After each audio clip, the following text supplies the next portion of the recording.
Argylle is directed by Matthew Vaughn and stars everyone. Bryce Dallas Howard, Sam Rockwell, Henry Cavill, John Cena, Dua Lipa, Bryan Cranston, Samuel L. Jackson, and so many more. And is about a writer who gets caught up in a world of espionage when the novels she creates reveal actual spy secrets. When it comes to just straight up popcorn action movie blockbuster fun, Matthew Vaughn is probably one of my favorite directors working today. I love the first Kingsman movie. The second Kingsman movie is just okay, and The Kingsman, I feel, is one of the most underrated movies of the past 5 years. So I was really excited to see not only a new spy movie from Matthew Vaughn, but also an original spy movie from Matthew Vaughn. And with a cast this amazing and advertising promising tons and tons of surprises in this film, I was really interested to see just how fun this movie was going to be. And I can honestly say this has all the makings to be one of, if not the most disappointing movie of the entire year.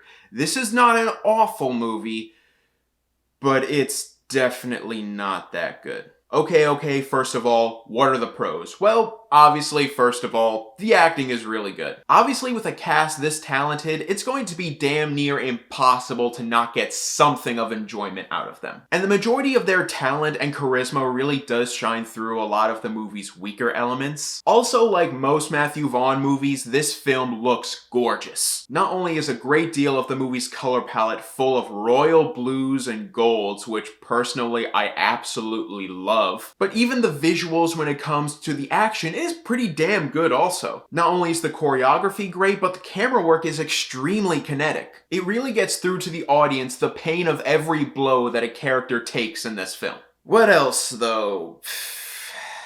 The music was good. Good soundtrack, good score.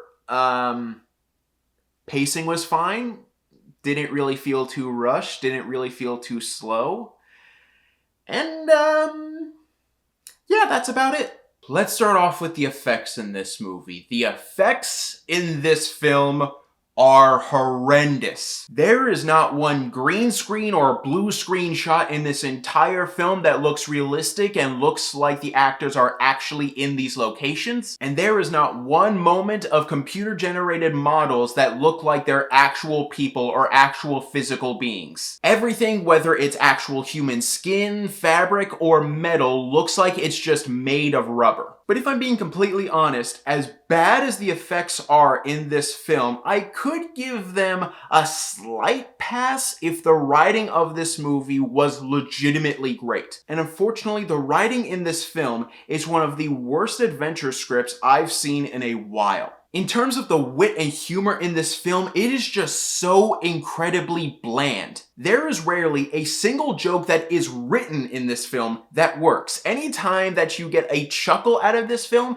it's more or less just because of just how invested the actors are. But when it comes to the written page itself, these jokes are not good. And along with the jokes, the surprises in this film just get worse and worse and worse the movie goes on and the more they reveal. I will not give anything away for anyone who wants to see this film, but I will say half of the twists you can see coming from a mile away, and the other half make absolutely no sense. They either feel like they're way too overly foreshadowed or they're way too overly convoluted. And because of that, the film doesn't really surprise you with its twists as much as it just throws them all at you in the hopes of maybe one or two of them you'll be surprised by. And one or two of them, I will admit, I was legitimately surprised by. But that's one or two twists in a movie full of them. A movie marketed on the fact that you'll be surprised. And because of just the sheer magnitude of the amount of twists in this film, not only is most of the dialogue in the movie just exposition dumping, and really lazy and obvious exposition dumping at that, but it also makes for so many inconsistencies in terms of the characters and the story. And the biggest victim of that inconsistency is by far Bryce Dallas Howard's character, whose character arc I will not spoil, but let's just say they just drop it halfway through in favor of another twist. It just feels kind of lazy, like a spy movie and a Matthew Vaughn movie put on autopilot.